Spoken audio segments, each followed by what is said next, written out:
Hello दोस्तों, एक बार फिर से आपका कंपाउंडिंग माइंडसेट में स्वागत है। अगर आप इस चीज को लेकर गूगल करते हैं कि भारत में कितने लोग मंथली 25,000 रुपए से ज्यादा कमाते हैं, तो आपको आंसर बहुत ही शॉकिंग मिलेगा, क्योंकि ये आंकड़ा केवल 10% ही है। जैसे कि आप इस इंडिया टाइम्स के आर्टिकल में पढ़ भी सकते हैं। इसका मतलब है कि अगर आप महीने के 25,000 रुपए भी कमाते हैं तो आप भारत के टॉप 10% लोगों में आते हैं।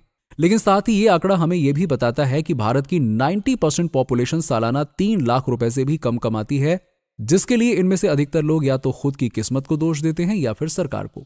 जबकि इनके पुअर क्लास और लोअर मिडिल क्लास में रहने का सबसे बड़ा कारण है इनका खुद का माइंडसेट, जो कभी इन्हें अमीरों की तरह सोचने ही नहीं देता। और इसकी शुरुआत हमारे बचपन से ही हो जाती है। जैसे कि जब हम छोटे थे तब हमारे पेरेंट्स ये कहते थे कि हमने अपने बचपन को बहुत ही संघर्ष से जिया है, क्योंकि उस समय हमारे पिताजी की कोई हाई पेइंग सैलरी नहीं थी। इसलिए अब हम चाहते हैं कि तुम्हारे साथ फ्यूचर में ऐसा ना हो, इसीलिए तुम खूब मन लगाकर पढ़ाई करो, अच्छे मार्क्स लाओ, ताकि आगे चलकर तुम्हें अच्छी सैलरी वाली एक सेफ एंड सिक्योर जॉब मिलेगी, जिससे कि तुम्हारी लाइफ सेट हो जाएगी। अब इसके बाद जब हमारे पेरेंट्स पैसों को लेकर कुछ बातें करते थे और हम गलती से भी उनकी बातों को सुनने लगते थे, तो वो हमें डांट कर कहते थे कि तुम इन सब मामलों से दूर रहो और अपनी पढ़ाई करो, तुम्हें जो चीज चाहिए हमें बोलना, हम ला कर देंगे।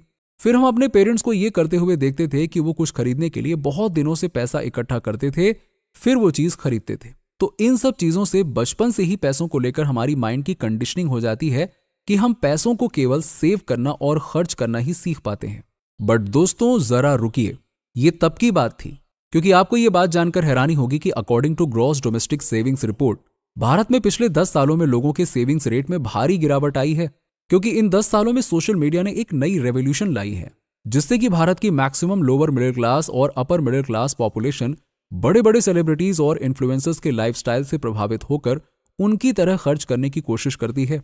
और अगर उनके पास इन सब चीजों पे खर्च करने के लिए पैसे कम पड़ते हैं, तो ये लोन्स, EMI, क्रेडिट कार्ड्स की हेल्प लेने से पीछे नहीं हटते हैं, जिसकी वजह से ये एक ऐसे लग्जरी ट्रैप में फंस जाते हैं जहां इनकी फ्यूचर फाइनेंशियल लाइफ पूरी तरह से बर्बादी की ओर इशारा कर रही होती है।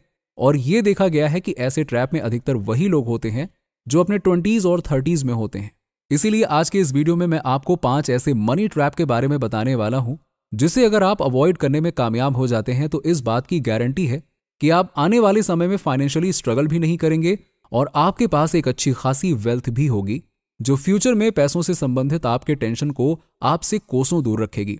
तो चलिए, फिर देर किस बात की है, इस वीडियो को आखिरी तक देखिए और साथ ही हमारे टेलीग्राम ग्रुप कंपाउंडिंग माइंडसेट को आज ही ज्वाइन करें, जहां हम आपको finance, money management, investing lesson सिखाते हैं और साथ ही आपको स्टॉक सिलेक्शन करना, फंडामेंटल एनालिसिस करना भी सिखाते हैं, जहां हम आपको कुछ एजुकेशनल, रिसर्च और सेल्फ इवैल्यूएशन पर्पस के लिए स्टॉक रिकमेंडेशन भी देते हैं, जिनसे आप अपने हिसाब से इन्वेस्ट करके अच्छा हाई ग्रोथ पोर्टफोलियो बना सकते हैं।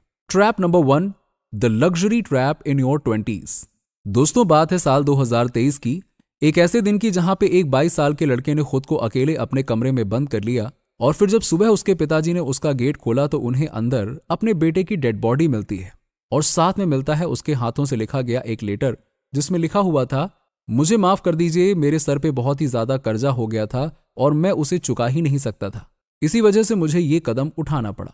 फिर अच्छे से जांच पड़ताल करने के बाद ये पता चला कि उसने महंगी लग्जरी आइटम्स खरीदने के लिए, जैसे कि मैकबुक, एप्पल के आईफोन, आईपैड वगैरह वगैरह के लिए लोन लिया हुआ था, जिसे ना चुका पाने के डर से उसने ऐसा कदम उठाया। और ये कोई नई बात नहीं है, साल 2020 में भी इंदौर में रह रहे एक युवा लड़की ने भी यही गलती की थी। उसने 20,000 रुपए का लोन लिया था ताकि वो महंगे महंगे शॉपिंग कर सके, पर बाद में लोन को ना चुका पाने के कारण उसने भी सुसाइड जैसे रास्ते को अपनाया। दोस्तों, ये लग्जरी आइटम्स के पीछे भागने का ट्रेंड केवल भारत में ही नहीं बल्कि पूरी दुनिया में फैल चुका है। जैसे कि अगर मैं चाइना की बात कर लूं तो 2011 में वहां के एक 17 साल के लड़के ने अपनी एक किडनी बेच डाली और जो पैसे उसे मिले उन पैसों से उस भाई साहब ने एक नया चमचमाता हुआ आईफोन खरीद लिया। फिर जब लोगों ने उससे इसका कारण पूछा तो उसने कहा कि अब मैं ये 2 किडनी लेकर क्या ही करूंगा, इंसान एक किडनी पर भी तो जिंदा रह सकता है ना, और सोसाइटी में अपना स्टेटस बनाए रखने के लिए कुछ तो कुर्बानी देनी ही पड़ेगी ना। अब इन जैसे लोगों को क्या ही कहना। जो हमारे आज के भारत के युवा लोगों में ही ये लग्जरीपन और दिखावे का कीड़ा इस तरह से घुस चुका है कि जिसे आप इस तरीके से समझ सकते हैं कि मुकेश अंबानी जी ने अपनी बेटी की शादी में हजारों लोगों को बुलाया था, जहां उन्होंने हर एक को 3 लाख रुपए की इनविटेशन कार्ड भेजे थे और सारे मेहमानों के ठहरने के लिए भी उन्होंने उदयपुर के सारे 5 स्टार होटल भी बुक करवाए थे। तो ऐसे ही मुकेश अंबानी जी ने अपनी बेटी की शादी में अपने 7 लाख करोड़ की नेटवर्थ में से 700 करोड़ रुपए खर्च किए थे। चलो, अब ये तो हो गई मुकेश अंबानी जी की बात कि उनके पास बहुत सारा पैसा है तो वो खर्च कर रहे हैं। 700 करोड़ भी उनके टोटल नेटवर्थ का केवल 0.2% ही था। लेकिन ये सब देखकर आम लोग भी इस एक्सपेंसिव, लग्जरी और शो ऑफ लाइफस्टाइल को अपनाने लगते हैं।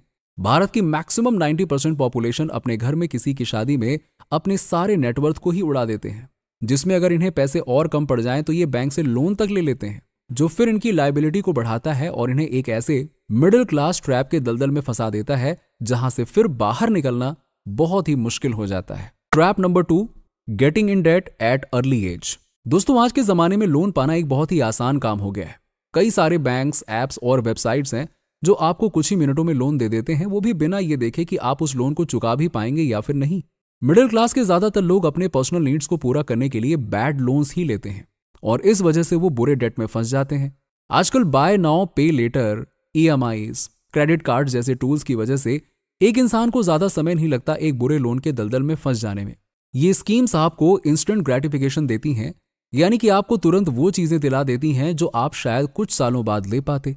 क्योंकि जब हम क्रेडिट कार्ड का इस्तेमाल करते हैं तो उस समय पर हमें ऐसा लगता है कि हम फ्री में शॉपिंग कर रहे हैं, लेकिन परेशानी तब होती है जब बिल्स आते हैं और आप उसे टाइमली पे नहीं कर पाते हैं, जिससे कि ये क्रेडिट कार्ड वाले आपसे बाद में 18% से 40% तक के ब्याज में पैसे वसूलते हैं और इन सब की वजह से आपकी स्पेंडिंग्स काफी बढ़ जाती है। आपके ऊपर बहुत सारा कर्ज आ जाता है और आप फ्यूचर में अपने पैसों से लोन्स ही चुकाते रह जाते हैं। इन्वेस्टमेंट करना तो बहुत दूर की बात है। इसीलिए ध्यान रहे कि अपने 20s में ज्यादा डेट लेकर अपने आप को फाइनेंशियल डेट में डालना एक बहुत ही बड़ी गलती है। और रही बात क्रेडिट कार्ड की, तो आप जरूरत पड़ने पर इसका जरूर से इस्तेमाल कर सकते हैं, पर अपनी लग्जूरियस इच्छाओं को पूरा करने के लिए क्रेडिट कार्ड का यूज करना बेवकूफी है। Trap number 3, expensive girlfriend. दोस्तों, हम इस बात से इनकार नहीं कर सकते हैं कि आजकल के यंग लड़कों में गर्लफ्रेंड्स बनाने का इस तरह से ट्रेंड चला हुआ है जैसे कि लोगों में आईफोन और रॉयल एनफील्ड के बुलेट बाइक का ट्रेंड है। अब यहाँ पे गर्लफ्रेंड होने में प्रॉब्लम नहीं है। प्रॉब्लम तो तब होती है जब आप गलत समय पे गलत लड़की चूज कर लेते हैं। अगर आप एक ऐसी गर्लफ्रेंड बना लेते हैं जो आपके फाइनेंशियल कंडीशन को समझती नहीं है, आपको सक्सेसफुल होने के लिए सपोर्ट करने की जगह आपके पैसे खर्च करवाती है, आपकी जेबें खाली करवाती है, तो फिर आप बड़ी मुसीबत में पड़ चुके हैं। क्योंकि ऐसी सिचुएशन में फिर आप ये नहीं देखते हैं कि आपके कितने पैसे खर्च हो रहे हैं और कहाँ खर्च हो रहे हैं। आप अपनी गर्लफ्रेंड्स के साथ महंगे डेट पर जाते हैं, उसके बर्थडे पर उसे एक्सपेंसिव गिफ्ट्स देते हैं, साथ में घूमने के लिए महंगी महंगी जगह पर जाते हैं और इन सब में आपके बहुत ज्यादा पैसे खर्च होते हैं। रिसर्चर्स ये बताते हैं कि एक गर्लफ्रेंड पर सालाना एक लड़के का लाखों रुपए खर्च हो जाता है और ऐसा अक्सर हमारे 20s में होता है जब हमें असल में ना तो रिलेशनशिप के बारे में और ना ही पैसों के बारे में ज्यादा समझ होती है। ये वो समय होता है जब हमें अपना पूरा फोकस अपने करियर को बनाने में लगाना चाहिए, अपने स्किल्स को डेवलप करने में लगाना चाहिए और सबसे जरूरी कि यही वो उम्र होती है जब फाइनेंस एंड इन्वेस्टिंग भी सीखनी चाहिए। अगर आप किसी रिलेशनशिप में जाएं भी तो आपको एक अच्छा पार्टनर ढूंढना है। Trap number 4, no investing in your 20s। दोस्तों, ये आपके लिए सबसे बड़ी गलती साबित हो सकती है अगर आप अपने 20s में इन्वेस्टमेंट नहीं कर रहे हैं तो। आइए इस बात को प्रैक्टिकली एक एग्जाम्पल से समझते हैं। मान लीजिए अभी आपकी उम्र 20 साल है और आपने अभी अपनी मंथली 2000 रुपए की SIP शुरू कर दी है, तो ऐसे में जब आपकी उम्र 50 साल हो जाएगी तो आपकी इन्वेस्टमेंट वैल्यू होगी 1.4 करोड़ रुपए। वहीं अगर आप अपनी मंथली SIP 30 साल की एज में 5000 रुपए की भी SIP करते हो ना, तो 50 साल की एज तक आपके पास केवल 76 लाख रुपए ही होंगे। और अगर आप और 10 साल लेट कर देते हैं, यानी कि आप 40 की उम्र में इन्वेस्टमेंट करना शुरू करते हैं और वो भी मंथली 15,000 रुपए की SIP, तो भी 50 साल की एज में आपकी टोटल इन्वेस्ट वैल्यू होगी 42 लाख रुपए ही।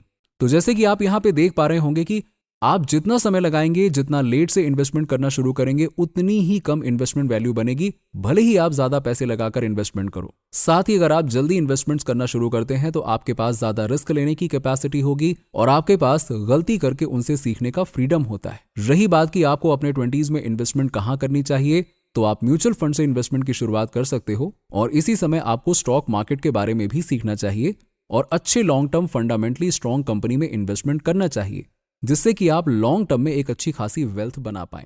तो उम्मीद है कि आपको इस वीडियो से वैल्यू मिली होगी। अगर आपको अभी भी कुछ संदेह है तो आप कमेंट में पूछ सकते हैं। वीडियो पसंद आया हो तो लाइक करें, अपने दोस्तों और रिश्तेदारों के साथ भी शेयर करें और हमें अपना सपोर्ट दिखाने के लिए कंपाउंडिंग माइंडसेट को सब्सक्राइब कर बेल आइकन को जरूर दबाएं।